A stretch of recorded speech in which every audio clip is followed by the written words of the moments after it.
Morning dear student, কেমন আছো সবাই? আলহামদুলিল্লাহ ভালো আছো নিশ্চয়ই। অনলাইন ক্লাসে তোমাদের স্বাগত। আজকে আমাদের কত নম্বর ক্লাস হচ্ছে? 12। আমরা কোন অধ্যায় পড়ছিলাম? তৃতীয় অধ্যায়। এবং ছিলাম আমরা কোথায়? যুক্তিবাক্যের শ্রেণীবিভাগে। যুক্তিবাক্যের 3টে শ্রেণীবিভাগ আমরা পড়ে ফেলেছি। গঠন অনুসারে, তারপর কী কী অনুসারে পড়লাম? গঠন অনুসারে, তারপর হচ্ছে গুণের ভিত্তিতে, পরিমাণের ভিত্তিতে। এখন আমরা পড়ব গুণ ও পরিমাণের যৌথ প্রক্রিয়া অনুসারে। অর্থাৎ গুণ অনুসারে কি পড়েছিলাম মনে আছে? সদর্থক এবং নঅর্থক। সদর্থক হচ্ছে কি? স্বীকার করা, উদ্দেশ্যকে স্বীকার করা, আর নঅর্থক হচ্ছে উদ্দেশ্যকে অস্বীকার করা। আচ্ছা, আর পরিমাণ অনুসারে কি পড়েছিলাম? সার্বিক এবং বিশেষ। সার্বিকে কি ছিল? যে বাক্যের বিধেয়টা সমগ্র উদ্দেশ্যকে স্বীকার বা অস্বীকার করে। ছিলাম যে বাক্যের বিধেয়টা সমগ্র উদ্দেশ্য সম্পর্কে স্বীকার বা অস্বীকার করে। আর বিশেষই কি ছিল? আংশিক উদ্দেশ্যকে স্বীকার বা অস্বীকার করে। এখন গুণ এবং পরিমাণে তোমাদের একটা কোশ্চেন থাকবে, গুণ এবং পরিমাণের যৌথ প্রক্রিয়া অনুসারে যুক্তিবাক্যের শ্রেণীবিভাগ করো। ঠিক আছে, তাহলে গুণ অনুসারে কি একটু দেখে নিই আমরা। মনে আছে? যুক্তিবাক্য হচ্ছে প্রথমে ভাগ করা হবে সার্বিক এবং বিশেষ। খেয়াল করো, এটা গুণ এবং পরিমাণের যৌথ প্রক্রিয়া অনুসারে। প্রথমেই আমরা ভাগ করছি কি? সার্বিক, তারপরে হচ্ছে বিশেষ। সার্বিককে আবার কি করছি? সার্বিক সদর্থক, সার্বিক নঅর্থক। বিশেষকে ভাগ করা হচ্ছে বিশেষ সদর্থক, বিশেষ নঅর্থক। আমরা আগেই পড়েছি সার্বিক হচ্ছে universal affirmative, universal negative, particular affirmative, particular negative. আচ্ছা, এখন আমরা এই সার্বিক সদর্থক এবং সার্বিক নঅর্থককে আমরা কিভাবে লিখব দেখো। আমি এক কথায় বুঝিয়ে দেই তোমাদেরকে। সার্বিক সদর্থক যুক্তিবাক্যকে বলা হয়, এখানে লিখে দিচ্ছি,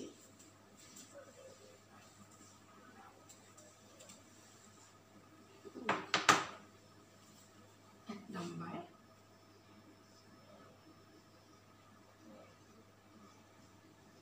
সার্বিক সদর্থক এ, 2 সার্বিক নঅর্থক এ।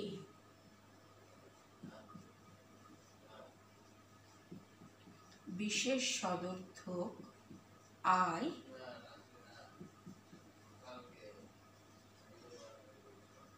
বিশেষ নঅর্থক ও। অর্থাৎ আমি এখানে আরো করে তোমাদের লিখে দিই স্পেস করে। সার্বিক সদর্থক হচ্ছে এ যুক্তিবাক্য, সার্বিক নঅর্থক হচ্ছে ই যুক্তিবাক্য, বিশেষ সদর্থক হচ্ছে আই, বিশেষ নঅর্থক হচ্ছে ও। আমাদের ভাওয়েল মনে আছে নিশ্চয়ই, এ ই আই ও ইউ। এখানে শুধু ইউ থাকছে না, এ ই আই ও। এরপরে যখন আমি পড়াবো তখন কিন্তু আমি বারবার সার্বিক সদর্থক, সার্বিক নঅর্থক এভাবে বলবো না। আমি বলবো কি? এ ই আই ও। ঠিক আছে, এখন চলে যাই সার্বিক সদর্থক যুক্তিবাক্য কাকে বলে। পেজ নাম্বার হচ্ছে 86। সার্বিক সদর্থক যুক্তিবাক্য যে যুক্তিবাক্যের বিধেয় পদ উদ্দেশ্য পদের, কথাটা খেয়াল করো, এখানে আছে কি? সার্বিক সদর্থক। যে যুক্তিবাক্যের বিধেয় পদ সার্বিক যেহেতু আছে, সমগ্র উদ্দেশ্যকে সদর্থক আছে, তাহলে কি করবে? স্বীকার করবে। এভাবে ধরে ধরে পড়বে। যে যুক্তিবাক্যের বিধেয় পদ উদ্দেশ্য পদে সমগ্র, যেহেতু সার্বিক, সমগ্র উদ্দেশ্য পদকে সদর্থক স্বীকার করে, তাকে সার্বিক সদর্থক বা এ যুক্তিবাক্য বলে। যেমন আমি এখানে উদাহরণটা লিখে দিচ্ছি, এটা মুছে দিচ্ছি। এটার উদাহরণ হচ্ছে সব, এখানে আমি এটা দিয়ে দিচ্ছি, সব মানুষ হয় মরণশীল। এখানে বিধেয় পদটা কি করছে? যে যুক্তিবাক্যের বিধেয় পদ সব মানুষকে কি করছে, স্বীকার করছে। এটা হচ্ছে সার্বিক সদর্থক। যে যুক্তি বাক্যের বিধেয় পদ সমগ্র উদ্দেশ্য পদকে অস্বীকার করে তাকে বলা হয় সার্বিক নর্থক বা ই যুক্তি বাক্যের উদাহরণ কি? কোনো মানুষ নয় দেবতা। ঠিক আছে। যে যুক্তি বাক্যের বিধেয় পদ উদ্দেশ্য পদের আংশিক ব্যক্তার্থকে স্বীকার করে। কেন আংশিক ব্যক্তার্থ হবে? এখানে বিশেষ আছে, আমরা বুঝতে পেরেছি। যখনই বিশেষ থাকবে তখন হচ্ছে আংশিক ব্যক্তার্থ, সদর্থক আছে স্বীকার করছে, সার্বিক আছে সমগ্র ব্যক্তার্থ। ঠিক আছে, তাহলে এখানে আমি লিখে দিচ্ছি, জাস্ট আমি উদাহরণগুলি লিখে দিচ্ছি। বিশেষ সদর্থক হবে কি? কিছু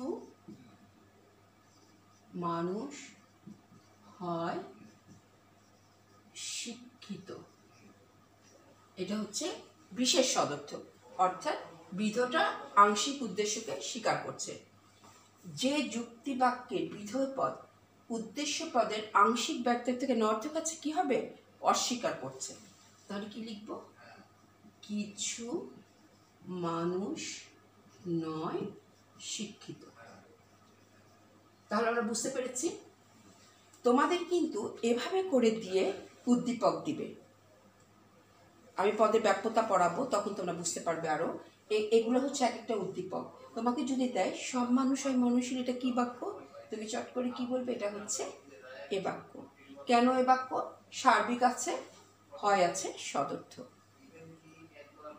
কোনো মানুষ নয় দেবতা, এটা কি বাক্য? এটা হচ্ছে সার্বিক নর্থক। কেন সার্বিক নর্থক?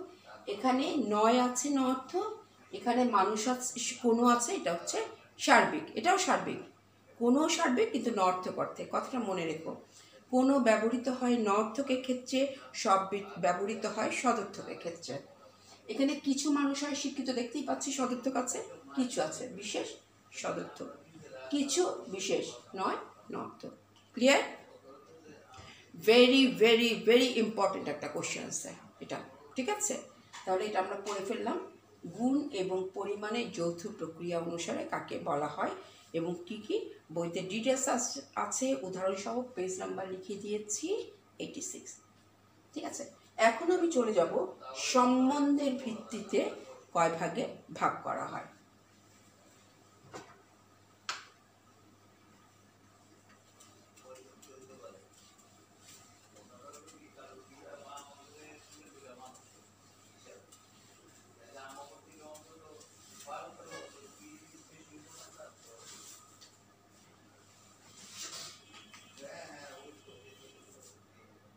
আচ্ছা, এখন আমরা পড়ব সম্বন্ধের ভিত্তিতে যুক্তিবাক্যের শ্রেণীবিভাগ।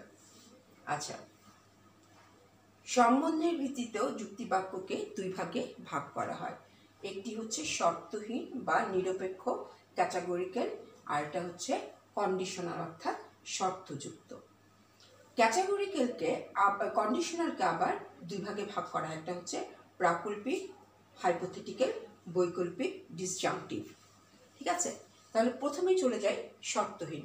এটাও 2 নম্বর একটা অ্যান্সার দিবে পরীক্ষায়। শর্তহীন যুক্তিবাক্য বলতে কি বুঝো, বা কখনো কখনো দিবে শর্তহীন যুক্তিবাক্য কিসের ভিত্তিতে ভাগ করা হয়? মনে রাখো, সম্বন্ধের ভিত্তিতে। ঠিক আছে, প্রত্যেকটা ভাগ যখন পড়বে কিসের ভিত্তিতে, বিভিন্ন মানদণ্ড প্রথমে বলেছি, এটা খেয়াল রেখো। শর্তহীন হচ্ছে যে যুক্তিবাক্যের উদ্দেশ্য ও বিধেয়ের মধ্যে সম্পর্ক কোনো শর্তের উপরে নির্ভরশীল নয়। শর্তহীন দেখি বুঝতে পারছি, আবারও বলছি, যে যুক্তিবাক্যের উদ্দেশ্য এবং বিধেয়ের মধ্যে যে সম্পর্ক কোনো শর্তের উপরে নির্ভর করে না। যেমন এটার উদাহরণটা আমি দিয়ে দিচ্ছি, বিশাখ হয় বুদ্ধিমান। এখানে দেখো তো, বিশাখ এবং বুদ্ধিমানের মধ্যে অর্থাৎ উদ্দেশ্য এবং বিধেয়ের মধ্যে কোনো শর্ত নেই, শর্তহীন। ঠিক আছে, তাহলে এটা বুঝতে পারলাম। শর্তযুক্ত কাকে বলে? যে যুক্তি বাক্যে উদ্দেশ্য এবং বিধেয়ের যে সম্পর্ক কোনো শর্তের উপরে নির্ভর করে। যেমন এটার উদাহরণ হচ্ছে, যদি তুমি আসো তবে আমি যাব। এখানে দেখো, যদি তুমি আসো তবে আমি যাব, আমার যাওয়াটা তোমার আসার উপরে ডিপেন্ড করছে। তাহলে এটা কি, এটা শর্তের উপর ডিপেন্ড করছে না, যে তুমি আসলে আমি যাব। তাহলে যে যুক্তিবাক্যের উদ্দেশ্য এবং বিধেয়ের সম্পর্ক কোনো শর্তের উপর নির্ভর করে তাকে শর্তযুক্ত যুক্তিবাক্য বলে। শর্তযুক্ত যুক্তিবাক্য আবার দুই প্রকার।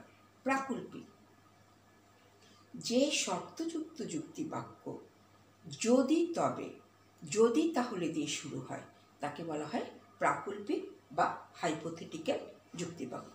এভাবে কোশ্চেন আসবে তোমাদের যে এক বন্ধু আরেক বন্ধুকে বলছে, যদি তুমি আসো তবে আমি যাব। এটা কোন ধরনের বাক্য, তোমার পাঠ্যপুস্তকের আলোকে ব্যাখ্যা করো। তাহলে আমরা কি শিখলাম, যদি তবে বা যদি তাহলে দিয়ে যদি কোনো বাক্য শুরু হয় তাকে বলা হয় প্রাকল্পিক যুক্তিবাক্য। উদাহরণ দিচ্ছি, দেখো,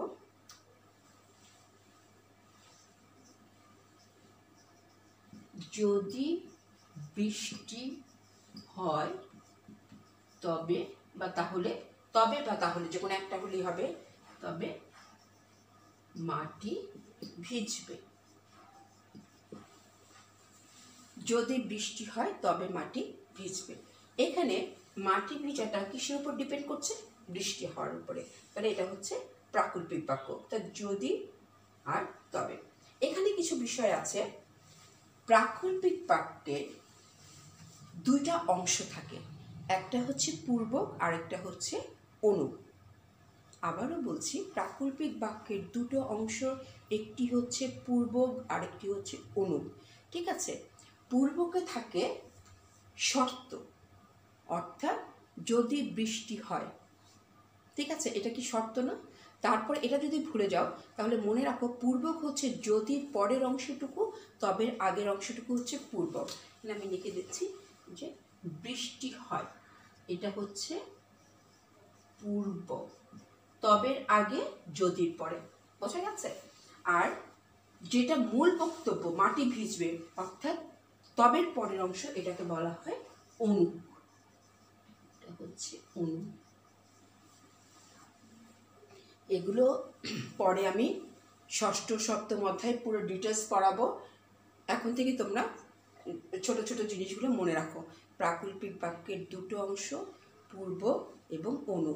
পূর্বক হচ্ছে যদির পরের অংশ এবং তবে আগের অংশ। অনু হচ্ছে তবে পরের অংশ। ক্লিয়ার? আচ্ছা, বৈকল্পিক যুক্তিবাক্য কাকে বলে? যে শর্তযুক্ত বাক্য হয় না হয় কিংবা অথবা দিয়ে যুক্ত হয়, অথবা দিয়ে শুরু হয় তাকে বলা হয়, অথবা থাকে, শুরু তো হয় না, যে যুক্তিবাক্য হয় না হয় কিংবা অথবা থাকে তাকে বলা হয় বৈকল্পিক যুক্তিবাক্য। অর্থাৎ বিকল্প একটা সম্ভাবনার উল্লেখ থাকে। যেমন উদাহরণটা এখানে দিয়ে দিচ্ছি বৈকল্পিক বাক্যে। এখানে বৈকল্পিক বাক্যের উদাহরণটা দিই। বৈকল্পিক, হয় তুমি বোকা, না হয় তুমি ভীরু। আচ্ছা, দেখো এখানে আমি কি লিখলাম, হয় না হয়। যখন তুমি দেখবে পরীক্ষার কোশ্চেনে হয় না হয় আছে, তুমি বুঝবে এটা কি বাক্য, বৈকল্পিক বাক্য। আর বৈকল্পিক বাক্যের ওটাকে যেমন পড়িয়েছি পূর্বক এবং অনু, এটাকে বলা হয় দুইটা বিকল্প থাকে। আমি আবারও বলছি, বৈকল্পিক বাক্যের দুটা বিকল্প থাকে, একটা সত্য হওয়ার সম্ভাবনা থাকে। যেমন বলছে হয় তুমি বোকা, না হয় তুমি ভীরু। এখানে খেয়াল করো, যদি তুমি বোকা হও তাহলে তুমি ভীরু নও, আবার যদি তুমি বোকা না হও তাহলে তুমি ভীরু। অর্থাৎ একটা একটা বিকল্প সত্য হওয়ার সম্ভাবনা থাকে। এগুলো আমি ডিটেলস পরে পড়াচ্ছি, জাস্ট এতটুকু মনে রাখো যে বৈকল্পিক বাক্য দুইটা বিকল্প থাকে, হয় না হয় দিয়ে শুরু হয়। আর বাকল্পিক বাক্য যদি তবে দিয়ে শুরু হয়, যদির পরের অংশ তবের আগের অংশ পূর্ব, এবং বা যেখানে শর্ত থাকে সেটা হচ্ছে পূর্ব, আর যেখানে মূল বক্তব্য থাকে সেটা হচ্ছে অনু। আচ্ছা, তাহলে আমাদের লাস্ট হচ্ছে কি, লাস্ট না আরেকটা হচ্ছে তাৎপর্যের ভিত্তিতে যুক্তিবাক্যের শ্রেণীবিভাগ। এখানে প্রাকল্পিক, আমি তোমাদের কিছু ভাষা পড়া দিয়ে দিব, এখানে প্রাকল্পিক এবং বৈকল্পিক বাক্যের কিছু পার্থক্য তোমরা বের করবে, মিনিমাম দুইটা পার্থক্য, অনেক সময় পার্থক্য আসে। এখানে দেখো পেজ নাম্বার 86 তো 87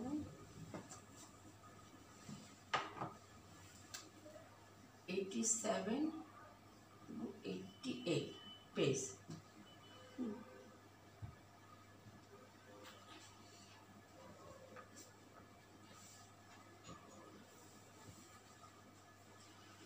87 এবং 88-এ তুমি এগুলো পেয়ে যাবে সব কিছু। তবে এখানে না অনেকগুলো উইবার ওয়ে, উনি অনেকগুলো ভাগ দিয়েছেন, যে অনেক 4টা উদাহরণ আছে, এগুলো আপাতত না পড়লেও চলবে।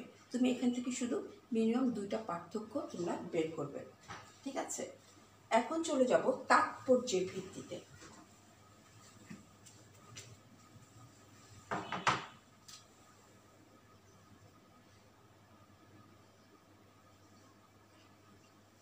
তাৎপর্যের ভিত্তিতে যুক্তিবাক্য। তাৎপর্যের ভিত্তিতে যুক্তিবাক্যকে 2 ভাগে ভাগ করা হয়।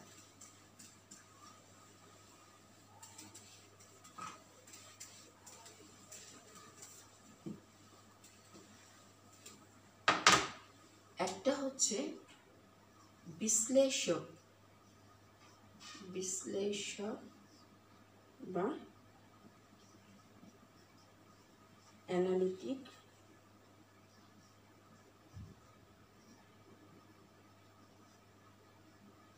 or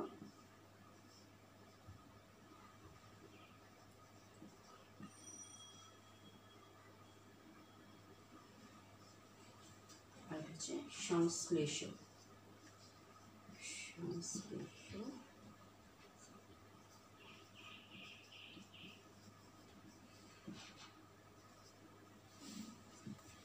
আচ্ছা, ভেরি ভেরি ইম্পর্টেন্ট। বিশ্লেষক, অ্যানালিটিক অথবা ভার্বাল। অনেক সময় বলে দিবে অ্যানালিটিক প্রপোজিশন বলতে কি বুঝো, আর সংশ্লেষক হচ্ছে সিনথেটিক প্রপোজিশন। অ্যানালিটিক প্রপোজিশন তাকেই বলে, অ্যানালিটিক বা ভার্বাল, যে যুক্তিবাক্যে উদ্দেশ্য পদের যথার্থকে বিবৃত করা হয়। অর্থাৎ আমি কথাটাকে সহজভাবে বলি, যে যুক্তিবাক্যের বিধেয় পদ উদ্দেশ্য পদকে শুধু বিবৃত করে, বা তুমি যদি ওটা ভুলে যাও তাহলে দেখো, যে যুক্তিবাক্যের উদ্দেশ্য পদ শুধু বিবৃত হয় বা বিবৃত করে। যেমন উদাহরণ দিয়ে বুঝে দিচ্ছি,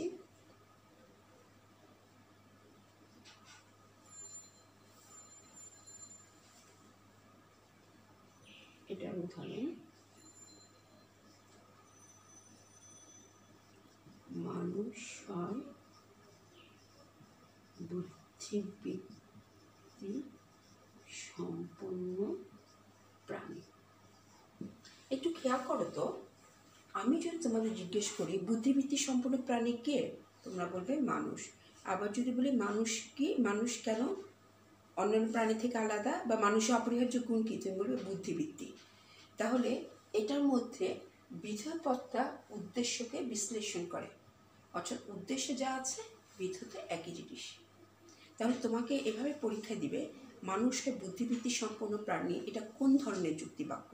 তুমি বলবে এটা হচ্ছে বিশ্লেষক। কেন? যে যুক্তিবাক্যের বিধেয় উদ্দেশ্যকে কেবলমাত্র বিশ্লেষণ করে। তুমি উদাহরণটা মনে রাখো, সব মানুষের বুদ্ধিবৃত্তি সম্পন্ন প্রাণী, এটা হচ্ছে বিশ্লেষকের উদাহরণ।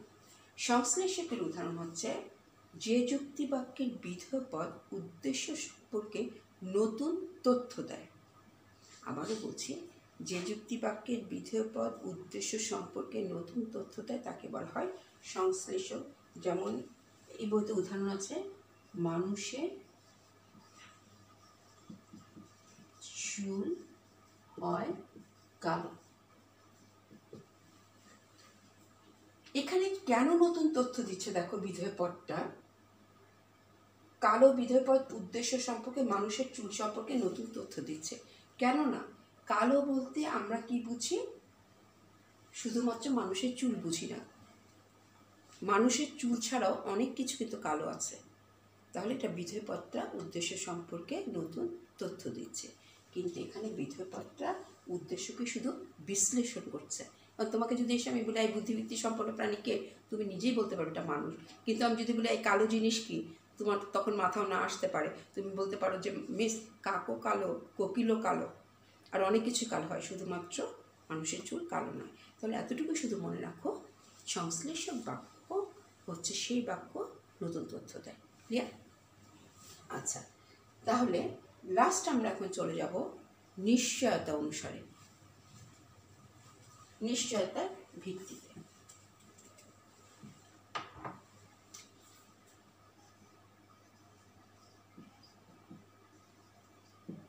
নিশ্চয়তার ভিত্তিতে যুক্তি বাক্যকে 3 ভাগে ভাগ করা হয়।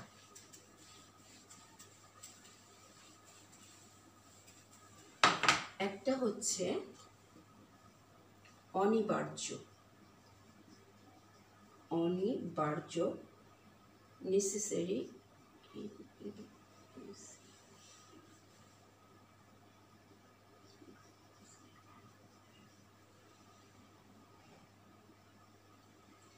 অনিবার্য এটা হচ্ছে বিবরণমূলক, বিবরণমূলক, আরেকটা হচ্ছে সম্ভাব্য।